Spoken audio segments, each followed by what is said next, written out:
Assalamualaikum warahmatullahi wabarakatuh.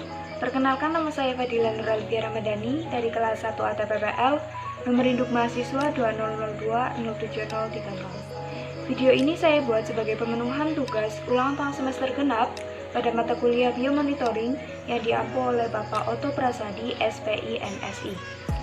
Pada video kali ini saya akan membahas mengenai 4 bab. Bab pertama tentang biomonitoring dan jenis-jenisnya, bab kedua vertebrata air, bab ketiga ekosistem air tawar, dan bab yang terakhir mengenai biomarker. Selamat menyaksikan.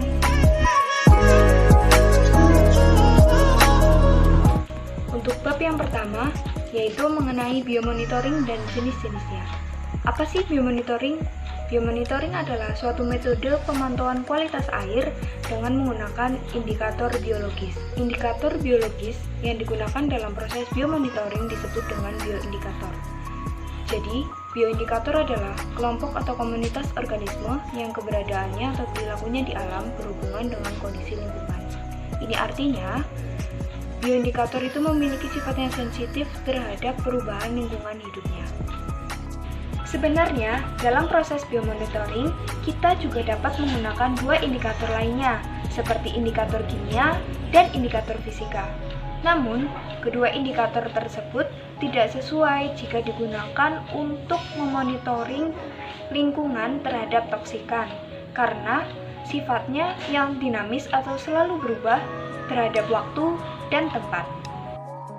Lalu, untuk alasan mengapa menggunakan indikator biologi dalam proses biomonitoring, karena dengan menggunakan indikator biologi yang berupa organisme hidup atau sistem biologi, mereka dapat mengintegrasikan hampir seluruh variabel lingkungan dalam kurun waktu yang relatif lama dan dengan teknik pengukuran yang relatif lebih mudah dan murah. Jenis racun atau toksik yang ada di alam dibagi menjadi dua, yaitu toksikan dan toksin. Toksikan atau toksik adalah zat beracun yang tidak diproduksi oleh organisme hidup. Contohnya adalah organofosfat dan karbamat. Sedangkan toksin adalah zat beracun yang diproduksi oleh organisme hidup. Contohnya botulinum toksin. Botulinum toksin atau racun botulinum adalah protein neurotoksin yang dihasilkan oleh bakteri Clostridium botulinum dan spesies yang terkait. Racun ini akan menghentikan pelepasan neurotransmitter asetilkolin dari ujung akson di sambungan neuromuskular sehingga mengakibatkan penyakit botulinum. Bioindikator yang dapat digunakan dalam proses biomonitoring bisa berasal dari hewan maupun dari tumbuhan. Contoh bioindikator dari hewan itu ada bentos dan makrosubentos. Bentos merupakan organisme yang melekat pada permukaan substrat di bagian dasar sungai. Sedangkan makrosubentos adalah bentos yang dapat dilihat dengan mata biasa dan banyak dijumpai di bagian dasar runtuhan bahan organik, di atas batang kayu maupun di atas tanaman air, serta di dalam sedimen halus. Berikut adalah gambar dari contoh-contoh makrosubentos. Bioindikator tumbuhan. Tumbuhan akan tumbuh subur di tempat yang menguntungkan. Tak hanya itu, tumbuhan juga dapat menjadi indikator atau parameter dari kondisi suatu lingkungan. Contohnya, tumbuhan lamun yang digunakan sebagai indikator kadar BB di wilayah pesisir. Kemudian ada bunga sepatu yang digunakan sebagai indikator asam basa. Contoh-contoh organisme yang berperan sebagai bioindikator di lingkungan. Yang pertama itu ada mikroorganisme perairan seperti coliform, streptococcus, dan clostridium. Yang kedua ada makrosubentos. Contohnya larva insekta, crustacea, moluska, dan lain sebagainya. Yang ketiga, insekta atau serangga seperti capung dan kupu-kupu. Yang keempat itu lichen atau lumut kerak. Lumut kerak ini merupakan bioindikator dari pencemaran udara, di mana lumut kerak akan banyak dijumpai di daerah yang rendah akan polusi udara. Yang kelima adalah dugong atau ikan duyung. Ikan duyung ini juga banyak dijumpai di daerah lautan yang airnya belum tercemar. Yang keenam itu berang-berang. Berang-berang merupakan bioindikator dari ekosistem lahan basah karena mereka akan tinggal di daerah lahan basah yang belum tercemar. Dan yang terakhir itu ada terumbu karang. Terumbu karang akan banyak dijumpai di daerah yang ekosistem lautnya masih terjaga.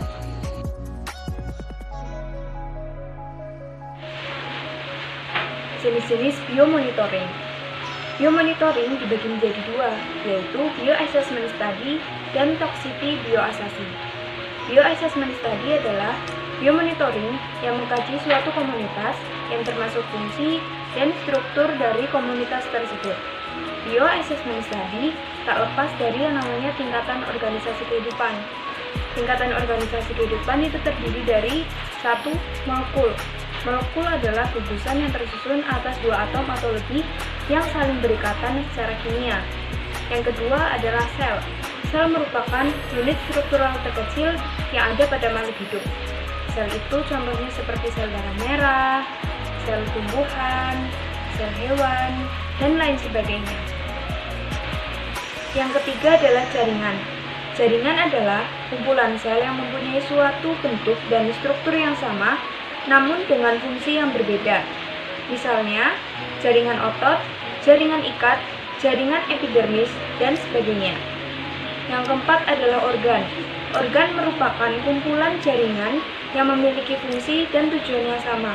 Misalnya jantung, paru-paru, lambung, dan lain sebagainya. Yang kelima adalah sistem organ.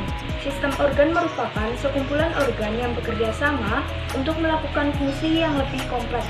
Misalnya, sistem pernapasan, sistem transportasi, sistem pencernaan, dan sebagainya. Selanjutnya, yang keenam yaitu organisme. Organisme adalah setiap individu yang mewujudkan sifat-sifat kehidupan, misalnya manusia, hewan, dan tumbuhan. Yang ketujuh itu ada populasi. Populasi adalah kumpulan individu yang memiliki ciri dan tempat hidup yang sama dan memiliki kemampuan bereproduksi antar sesamanya. Misalnya, populasi kambing, populasi kuda, populasi ikan-ikan, dan populasi-populasi yang lainnya. Yang ketujuh adalah komunitas.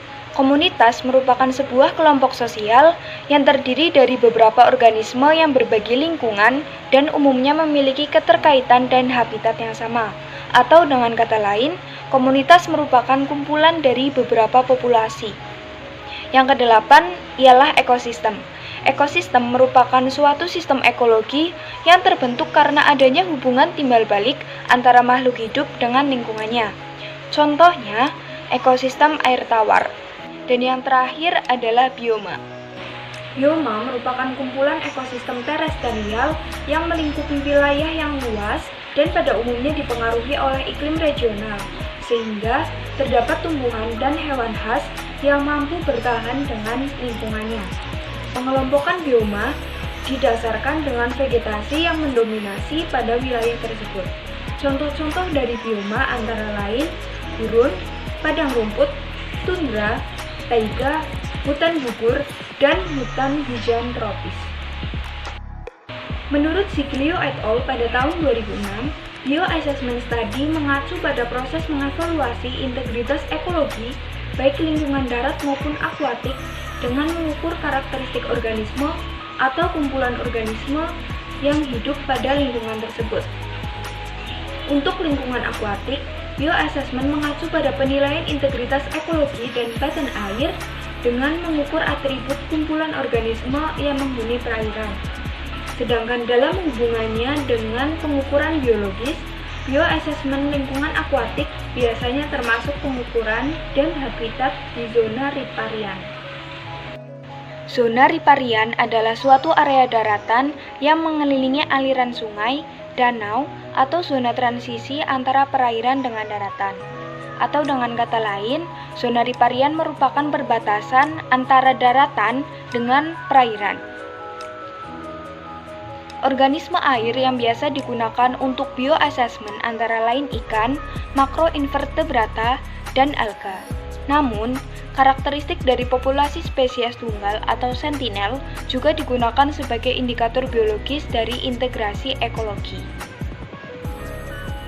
Peranan dari bioassessment study misalnya seperti restorasi atau perbaikan. Jenis biomonitoring yang kedua adalah toxicity bioassessy. Toxicity bioassessy adalah kegiatan pengujian yang dilakukan di laboratorium guna menganalisis dampak polutan terhadap bentuk-bentuk kehidupan termasuk hewan dan tumbuhan. Tujuan dari pengujian ini adalah untuk menentukan apakah suatu sampel atau suatu wilayah perairan memiliki potensi untuk menjadi racun bagi organisme biologis, baik yang hidup di dalamnya maupun yang hidup di sekitarnya. Evaluasi toksisitas ini dapat dilakukan dengan dua metode. Yang pertama dengan in vivo dan yang kedua dengan in vitro.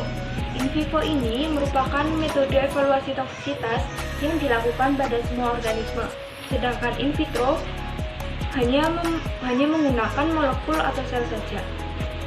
Keunggulan dari in vitro ini memakan waktu yang lebih singkat, sekitar seminggu, dengan hasil yang lebih akurat. Cara menangani suatu lingkungan yang sudah terkontaminasi oleh adanya polutan yaitu dengan pendekatan pemodelan atau in silico. Pendekatan pemodelan ini bertujuan untuk memprediksi kadar toksisitasnya berdasarkan sifat fisika dan kimia dari senyawa dan kemungkinan keberadaannya serta perjalanannya di lingkungan.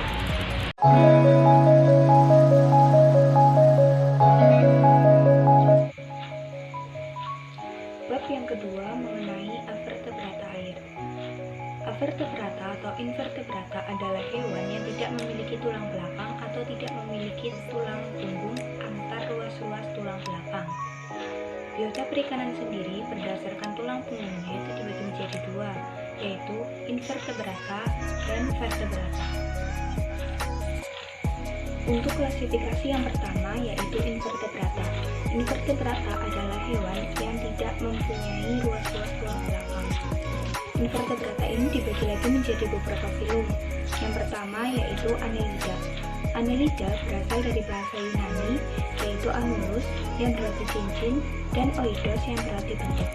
Jadi Annelida adalah sekelompok hewan yang memiliki bentuk seperti susunan cincin atau beruas-ruas. Ciri-ciri Annelida yang pertama memiliki tubuh bersegmen atau beruas-ruas dan memiliki otot. Yang kedua bersifat tripoblastik selomata, simetri bilateral, dan metametri. Yang ketiga mempunyai sistem pencernaan sempurna mulai dari mulut, kerongkongan, perut, tembolok, usus, dan anus. Yang keempat tubuh dilapisi dengan kutikula tipis dan lembab. Yang kelima, sistem respirasi melalui permukaan kulit dan berlangsung secara difusi. Yang keenam, sistem syaraf berupa ganglion okap dan tali syaraf yang tersusun dari tangga tali. Yang ketujuh, sistem peredaran darah Annelida merupakan sistem peredaran darah tertutup yang tersusun dari pembuluh darah yang mempunyai hemoglobin. Yang kedelapan, sistem ekskresinya berupa nefrida atau nefrosom. Dan yang terakhir yaitu sifat kelamin Annelida adalah hermaprodit. Jadi, reproduksi secara generatif dilakukan dengan cara konjugasi dan secara vegetatifnya dilakukan dengan fragmentasi. Fragmentasi itu pemotongan sebagian tubuh untuk menjadi individu yang baru. Filum Annelida dibagi menjadi 3 kelas. Yang pertama itu ada Polychaeta. Polychaeta merupakan hewan yang memiliki banyak rambut. Contohnya seperti cacing wawo dan cacing paulo. Yang kedua ada Oligochaeta. Oligochaeta merupakan hewan yang memiliki sedikit bulu kaku yang ada di tubuhnya. Misalnya seperti cacing tanah dan Parathema sp. Yang ketiga ada Hirudinea. Hirudinea termasuk ke dalam hewan yang bersifat parasit, bertubuh pipih dan memiliki mulut penghisap di bagian anterior dan posteriornya. Contohnya seperti lintah dan pacet. Peranan Annelida yang menguntungkan bagi kehidupan. Yang pertama, Annelida dapat dimanfaatkan sebagai sumber makanan, dapat digunakan sebagai pakan ternak dan ikan, dapat digunakan sebagai pupuk, dapat mengurangi pencemaran lingkungan dengan mendaur ulang sampah sebagai tempat berkembang biak cacing tanah, dapat digunakan sebagai bioindikator pencemaran air, dapat digunakan sebagai media pengobatan tradisional, seperti ekstrak cacing tanah yang dipercaya dapat menyembuhkan penyakit tifus. Dapat digunakan untuk terapi tradisional seperti terapi lintah yang akan menyedot darah kotor pada bagian tubuh tertentu. Dapat digunakan sebagai bahan dasar kosmetik. Sedangkan peranan Annelida yang merugikan, yang pertama itu menyebabkan penyakit anemia atau kekurangan darah merah, serta dapat menyebabkan penyakit cacing hati, cacing pita, cacing tambang, dan cacing kremi pada makhluk hidup yang lainnya. Filum yang kedua adalah arthropoda. Arthropoda berasal dari bahasa Latin, yaitu arthra yang artinya ruas dan podos yang artinya kaki. Jadi, arthropoda adalah hewan yang memiliki kaki beruas-ruas. Ciri-ciri dari arthropoda itu yang pertama, tubuh dan kaki yang bersegmen, termasuk golongan hewan tripoplastik selomata. Tubuhnya itu diselimuti oleh eksoskeleton yang terbuat dari senyawa protein dan kitin yang berfungsi untuk melindungi bagian tubuhnya serta membentuk kerangka tubuh. Yang keempat, tubuh terbagi menjadi 3 bagian, yaitu kepala atau caput, dada atau toraks, dan perut atau abdomen. Yang kelima, sudah memiliki sistem syaraf, sistem pencernaan, sistem ekskresi, sistem peredaran darah, dan sistem indera. Yang keenam, menggunakan insang, trakea, permukaan kulit, atau paru-paru sebagai alat respirasinya. Yang ketujuh, termasuk hewan berumah dua, yang artinya jenis kelamin antara jantan dan betinanya itu sudah terpisah. Untuk sistem reproduksi dari arthropoda ini dapat dilakukan secara seksual melalui fertilisasi internal dan aseksualnya melalui parthenogenesis, di mana jantan tidak berperan dalam proses pembuatan, dan paidogenesis yang merupakan reproduksi yang terjadi pada individu muda. Klasifikasi dari arthropoda yang pertama itu ada arhanida, seperti laba-laba dan kalajengking. Yang kedua ada crustacea atau udang-udangan. Yang ketiga ada myriapoda atau hewan yang berkaki banyak, seperti lipan. Dan yang terakhir itu ada serangga atau insekta. Filum yang selanjutnya adalah Colentrata. Colentrata memiliki ciri utama yaitu terdapat sel penyengat yang terletak di antara mulut dan tentakelnya. Ciri-ciri dari Colentrata yang lainnya itu yang pertama memiliki tubuh simetri radial dan terdiri dari 2 lapisan jaringan atau diploblastik. Yang kedua menggunakan rongga tubuhnya sebagai tempat pencernaan makanan, pengedar sari-sari makanan, dan pengeluaran sisa-sisa makanan. Yang ketiga mempunyai tentakel yang disertai dengan zat beracun dan sel penyengat untuk pertahanan tubuh. Yang keempat, umumnya merupakan karnivora, namun tidak aktif atau mengejar mangsanya. Yang kelima, habitatnya berada di perairan, baik di perairan darat maupun laut. Namun, umumnya hidup di perairan laut. Colentrata dibagi menjadi 3 kelas. Yang pertama ada Scyphozoa, yang kedua ada Hydrozoa, dan yang terakhir ada Anthozoa. Colentrata dapat bereproduksi secara generatif maupun secara vegetatif. Reproduksi secara generatif dari Colentrata terjadi dengan peleburan antara sel kelamin jantan dan sel telur. Beberapa Colentrata juga hidup sebagai hermaprodit, di mana sperma dan ovum dihasilkan oleh satu individu yang sama. Reproduksi vegetatifnya terjadi melalui pembentukan tunas. Apabila tunas tersebut lepas dari induknya, maka akan tumbuh menjadi individu yang baru. Filum yang keempat adalah Echinodermata. Echinodermata merupakan filum hewan laut yang mencakup bintang laut, teripang, dan beberapa kerabatnya. Kelompok hewan ini ditemukan hampir di seluruh kedalaman laut.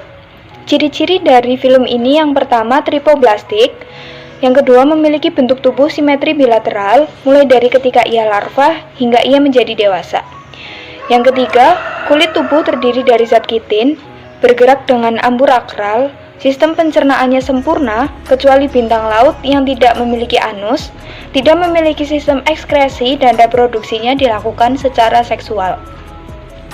Dibagi dalam 5 kelas, yang pertama ada Archaeidea, yang kedua Holoturoidea, yang ketiga Asteria, yang keempat Crinoidera, dan yang terakhir adalah Ophiuroida.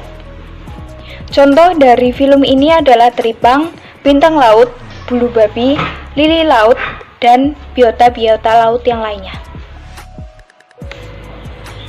Film yang kelima adalah moluska. Moluska adalah hewan yang bertubuh lunak.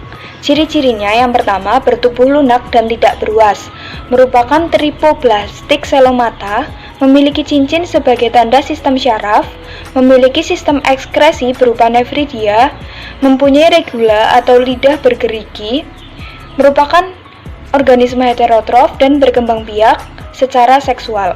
Diklasifikasikan menjadi yang pertama ada Amphineura, yang kedua ada Scapopoda, yang ketiga Gastropoda, yang keempat Cephalopoda, dan yang terakhir adalah Pelesipoda atau Bivalvia. Contohnya, tiram batu atau Aemia sp, kerang atau Anadara sp, kerang hijau atau Mytilus viridis, sotong atau Epia sp, cumi-cumi, Logio sp, remis atau Corbicula javanica, dan yang terakhir adalah bekicot. Filum yang keenam adalah Porifera. Porifera atau spons atau bunga karang adalah organisme multiseluler yang mempunyai banyak pori sehingga air dapat melewati tubuhnya. Tubuh mereka terdiri dari mesoil yang diapit oleh 2 lapisan tipis sel. Ciri-ciri dari Porifera yang pertama, metazoa atau bersel banyak yang paling sederhana. Sebagian besar hidup di laut dangkal kurang dari 3,5 meter.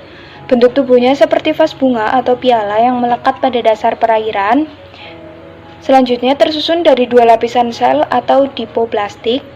Yang selanjutnya, pada epidermis terdapat lubang kecil atau bodus, terdiri dari serabut spongin yang lunak dan berongga seperti spons. Porifera diklasifikasikan menjadi 3 kelas. Yang pertama, Calcarea, yang kedua, Hexatilenida, dan yang terakhir adalah Demospongiae. Reproduksi dari Porifera dapat dilakukan secara seksual dan aseksual. Reproduksi seksual dari Porifera dapat dilakukan dengan cara pembentukan tunas atau pembentukan sekelompok sel esensial, terutama amoebosit yang kemudian dilepaskan. Untuk reproduksi aseksual dari Porifera dilakukan dengan cara regenerasi pada bagian tubuh spons yang rusak atau patah yang akan menjadi individu baru. Contoh dari Porifera adalah Demospongia, Grantina, dan Leuceta lancifer, serta contoh-contoh yang lainnya.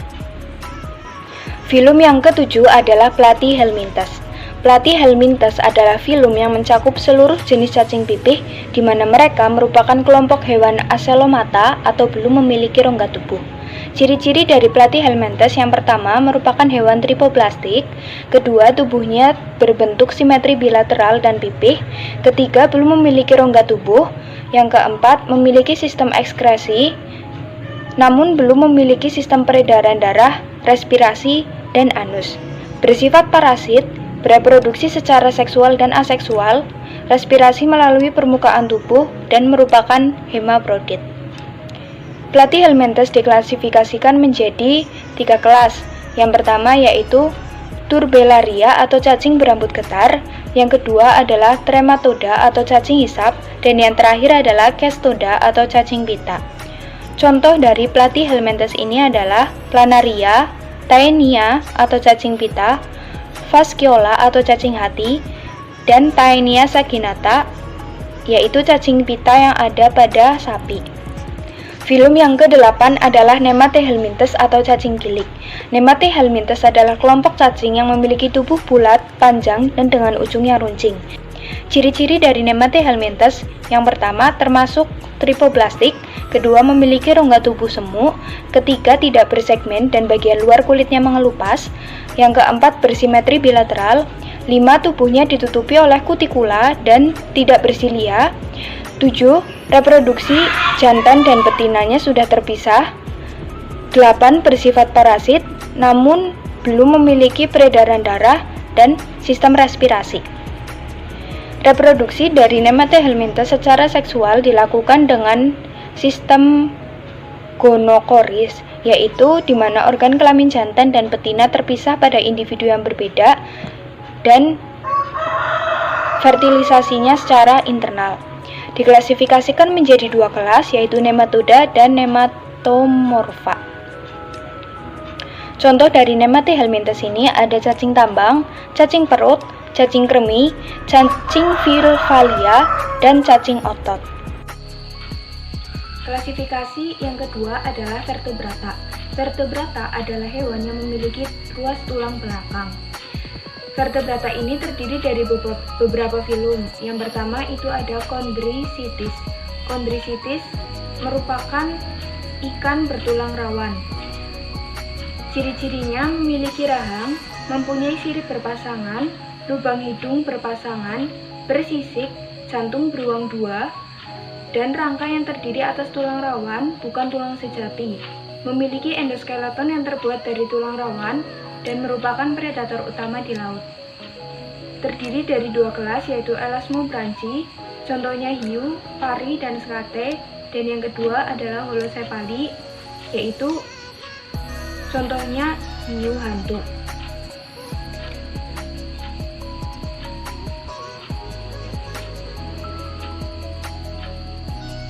Filum yang kedua adalah Osteichthyes. Osteichthyes disebut juga ikan bertulang sejati. Banyak hidup di daerah laut, rawa-rawa, atau air tawar. Ciri lainnya, tubuhnya diselimuti sisik dan memiliki kelenjar yang mengeluarkan mukus atau lendir. Pada saat embrio memiliki 6 celah insang, kemudian berdifusi menjadi 4 hingga 5 pada saat dewasa. Memiliki tulang kepala yang melindungi otak. Contohnya salmon, tuna, sarden, ikan lele, belut, dan lain sebagainya. Filum yang ketiga yaitu Agnatha. Agnatha memiliki nama lain yaitu Cyclostomata, merupakan salah satu superkelas dari Craniata. Cirinya tidak memiliki rahang, memiliki mulut penghisap yang di sekelilingnya terdapat tentakel, tidak bersisik, jantung beruang 2, dan tersusun dari tulang rawan. Dibagi menjadi 2 kelas yaitu hagfish dan lamprey. Filum selanjutnya yaitu reptil. Reptil adalah jenis hewan vertebrata atau hewan yang memiliki tulang belakang, berdarah dingin, dan memiliki sisik di seluruh bagian tubuhnya. Contohnya seperti penyu, hewan amfibi seperti katak, biawak, kadal, komodo, dan lain sebagainya. Filum selanjutnya yaitu Aves. Aves merupakan kelompok hewan bertulang belakang yang memiliki bulu.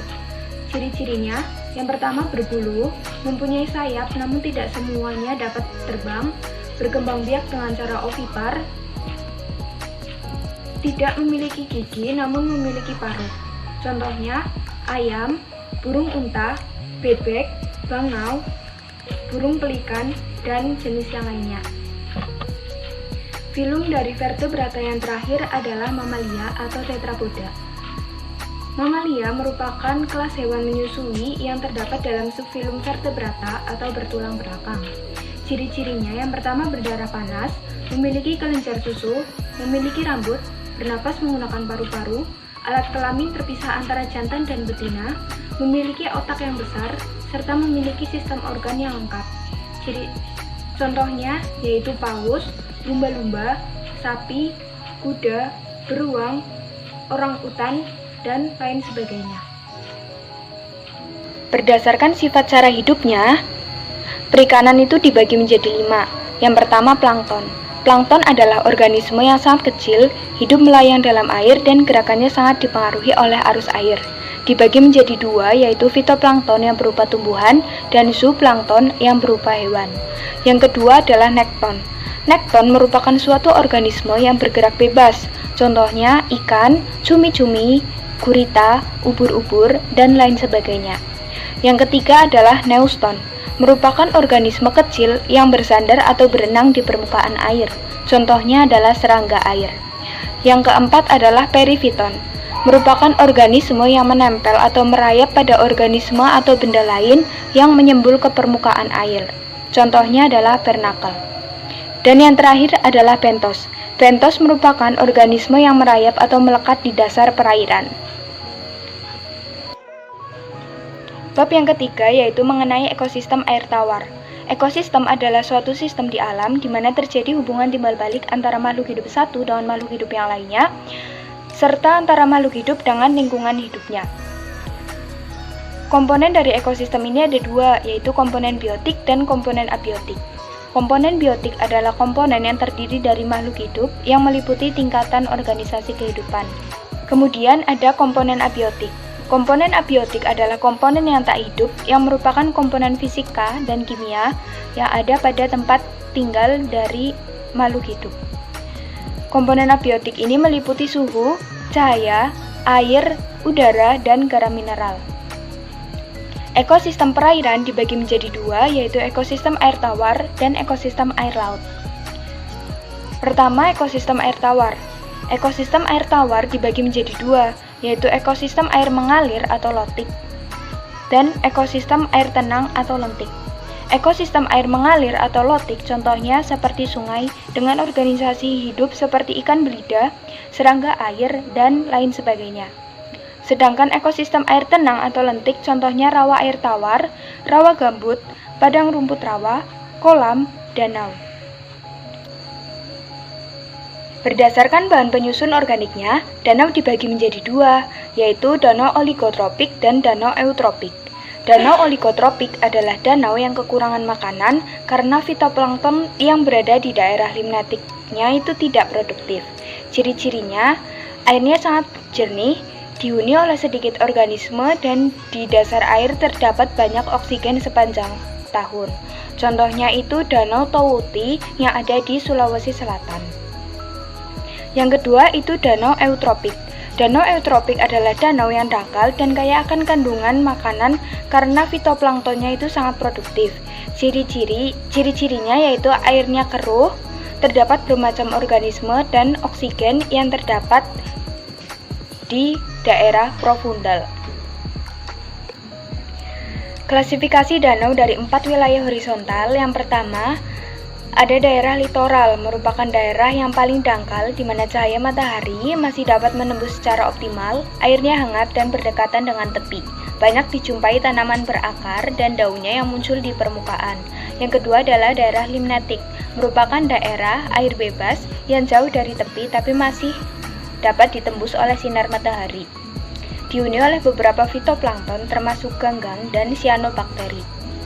Yang ketiga, daerah profundal, yaitu daerah yang dalam atau afotik danau.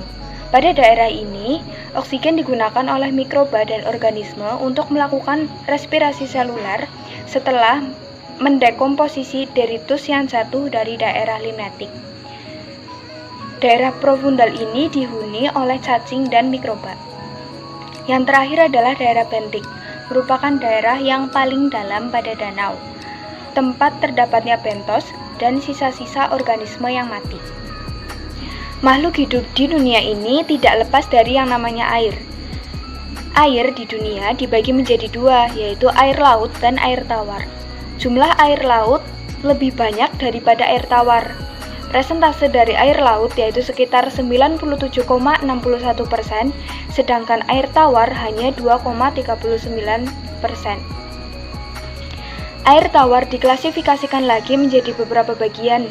Yang pertama adalah es, sekitar 76%, air tanah 20%, dan air permukaan 1%. Air permukaan dibagi lagi menjadi beberapa bagian. Yang pertama, air danau sekitar 52%, uap air 8%, air sungai 1%, kelembaban tanah 38%, dan air dalam makhluk hidup 1%. Air mengalami sebuah siklus yang disebut dengan siklus hidrologi. Siklus hidrologi dibagi menjadi 3, yaitu siklus pendek, siklus sedang, dan siklus panjang.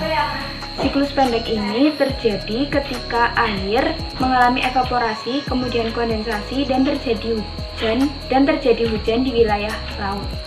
Sementara siklus sedang yaitu air yang mengalami evaporasi, kondensasi, kemudian awan yang terbentuk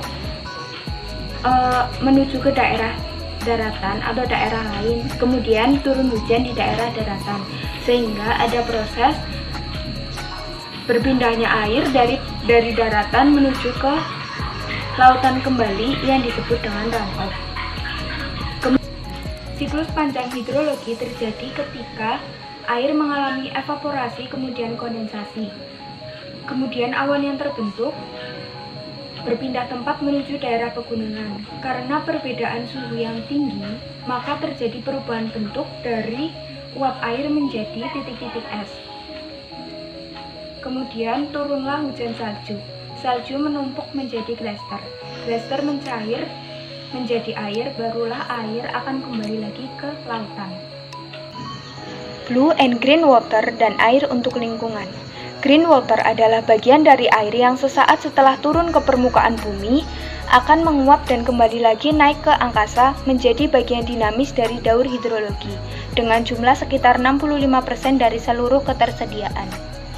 Blue water adalah sisa air yang menjadi bagian dari keseharian kehidupan manusia. Dibagi menjadi 2, yaitu untuk lingkungan sekitar 20-30% dan air yang dapat dimanfaatkan sekitar 70-80%. Air yang dapat dimanfaatkan untuk lingkungan tadi dibagi lagi menjadi 3, yaitu 10% untuk perkotaan, 20% untuk industri, dan 70% untuk pertanian. Ekosistem air laut. Yang pertama yaitu estuari atau muara. Merupakan air yang dangkal sehingga dapat ditembus oleh cahaya matahari, tempat bersatunya sungai, air sungai dan air laut, kaya akan nutrien, banyak dijumpai ganggang, rumput rawa garam, fitoplankton, berbagai cacing, kerang, kepiting, dan ikan. Sebagai tempat reproduksi bagi beberapa invertebrata laut atau ikan laut, tempat mencari makan bagi vertebrata semi air seperti unggas air. Yang kedua yaitu pantai atau zona intertidal. Pantai ini berbatasan dengan ekosistem darat, laut, dan daerah pasang surut. Pantai dipengaruhi oleh siklus harian pasang surut. Organisme yang hidup di daerah ini memiliki kemampuan beradaptasi yang baik untuk menghadapi pasang surut air laut, sehingga mereka dapat melekat erat pada substrat yang keras. Yang ketiga adalah zona neritik, merupakan tepi benua. Yang ketiga adalah zona neritik, merupakan tepi benua, yaitu perbatasan antara pantai dengan laut yang memanjang sampai ke dalam dengan batas tertentu. Pada wilayah tersebut masih dapat melakukan fotosintesis karena masih dapat ditembus oleh sinar matahari. Organisme yang hidup di daerah tersebut antara lain terumbu karang yang didominasi oleh koral atau karang yang merupakan kelompok Cnidaria yang mensekresikan kalsium karbonat. Yang keempat atau yang terakhir yaitu zona laut terbuka atau oseanik. Pada wilayah ini, cahaya matahari tidak dapat lagi menembus hingga dasar. Habitatnya ditandai dengan kadar garam yang amat tinggi, sekitar 55%, terutama pada daerah laut tropik karena suhunya yang tinggi sehingga penguapan airnya juga tinggi. Contoh hewan yang memiliki habitat di daerah tersebut adalah tuna, lumba-lumba, paus, dan fitoplankton.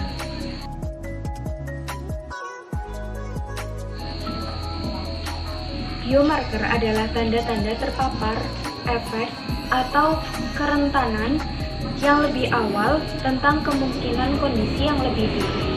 Secara sempit, biomarker dapat didefinisikan sebagai respon biologis terhadap bahan kimia atau sekelompok agen kimia, tetapi kehadiran agen atau metabolisme di dalam tubuh tidak ditentukan. Biomarker diklasifikasikan menjadi 3. Yang pertama yaitu biomarker paparan. Biomarker paparan adalah substansi atau metabolitnya atau produk dari interaksi yang diukur dalam kompartemen atau cairan tubuh. Secara umum, paparan ini digunakan untuk memprediksi dosis yang diterima oleh individu yang dapat dikaitkan dengan perubahan yang menghasilkan suatu atau status penyakit. Yang kedua adalah biomarker efek, merupakan perubahan terukur meliputi biokimia, struktural, fungsional, perilaku, dan lain-lain dalam suatu organisme yang dapat dikaitkan dengan gangguan kesehatan atau penyakit yang mapan atau potensial. Yang ketiga adalah biomarker kerentanan, merupakan pertanda kemampuan untuk menanggapi tantangan-tantangan paparan bahan kimia secara negatif. Paparan dan biotransformasi. Ada 3 jalur paparan utama, yaitu melalui inhalasi atau melalui paru-paru, kulit, dan gastrointestinal atau melalui konsumsi. Setelah memasuki tubuh, zat kimia dan metabolitnya dapat yang pertama didistribusikan di antara kompartemen tubuh, yang kedua menjalani berbagai modifikasi atau biotransformasi, yang ketiga menyebabkan perubahan dan penyakit fungsional, dan yang terakhir dikeluarkan atau disimpan. Contoh biomarker yang dipelajari di laboratorium adalah 1. Metallothioneins atau MTS, yang kedua malonedialdehyde atau MDA, yang ketiga glikogen, dan yang keempat adalah asetilcholinesterase atau ACHE. Kriteria biomarker. Yang pertama, biomarker harus memberikan tanggapan yang cukup sensitif untuk mendeteksi tahap awal dari proses aktivitas dan harus mendahului efek pada organisasi biologi tingkat tinggi. Yang kedua, biomarker harus spesifik untuk kontaminan tertentu atau untuk kelas kontaminan tertentu. Yang ketiga, biomarker harus merespon dengan cara yang bersifat tergantung pada label konsentrasi yang dapat mengubah tingkat kontaminan lingkungan. Yang keempat, identifikasi variabilitas non-toksikologikal yang diidentifikasi dalam variasi tertentu terkait dengan faktor-faktor biotik. Matriks biologi. Biomonitoring tersedia dalam berbagai jenis media biologis atau matriks, seperti urin, darah, udara yang dihembuskan, air liur, keringat, air mani, feses, dan beberapa jaringan. Matriks yang tepat tergantung pada jenis biomarker dan jenis kimia dari senyawa induk atau metabolitnya. Sampel biologis terpenting yang digunakan dalam praktik sehari-hari adalah urin, darah, dan kadang-kadang juga menggunakan udara yang dihembuskan. Ekotoksikologi.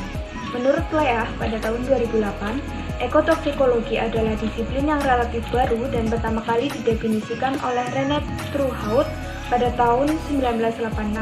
Konsep ini mencoba untuk menggabungkan dua istilah yang sangat berbeda, yaitu ekologi dan toksikologi. Ekologi merupakan studi yang mempelajari tentang interaksi yang menentukan distribusi dan kelimpahan organisme. Sedangkan toksikologi merupakan studi yang mempelajari tentang efek bahaya daripada zat terhadap suatu organisme. Dalam toksikologi, organisme menetapkan batas penyelidikan, sedangkan ekotoksikologi bertujuan untuk menilai dampak bahan kimia yang tidak hanya pada individu, tetapi juga pada populasi dan seluruh ekosistem. Salah satu misi inti dari ekotoksikologi adalah untuk memahami mekanisme di mana kontaminan mengganggu kinerja biologis normal dalam rangka mengembangkan langkah-langkah yang tepat untuk mencegah hasil buruk yang dihasilkan dari kontaminan lingkungan. Menurut Forbes and Forbes pada tahun 1994, 3 tujuan utama dari ekotoksikologi yang pertama, memperoleh data untuk penilaian risiko dan manajemen lingkungan. Yang kedua, memenuhi persyaratan hukum untuk pengembangan dan pelepasan bahan kimia baru ke lingkungan, dan yang terakhir untuk mengembangkan prinsip-prinsip empiris atau teoritis untuk meningkatkan pengetahuan tentang perilaku dan efek bahan kimia dalam sistem kehidupan. Menurut Budd pada tahun 2013, studi ekotoksikologi adalah proses multiproses yang melibatkan 1. Masuknya distribusi dan nasib polutan dalam lingkungan, 2. Masuknya dan nasib polutan dalam organisme hidup atau biotik dalam suatu ekosistem, 3. Efek berbahaya dari polutan kimia dan konstituen biotik dan abiotik dari ekosistem termasuk manusia.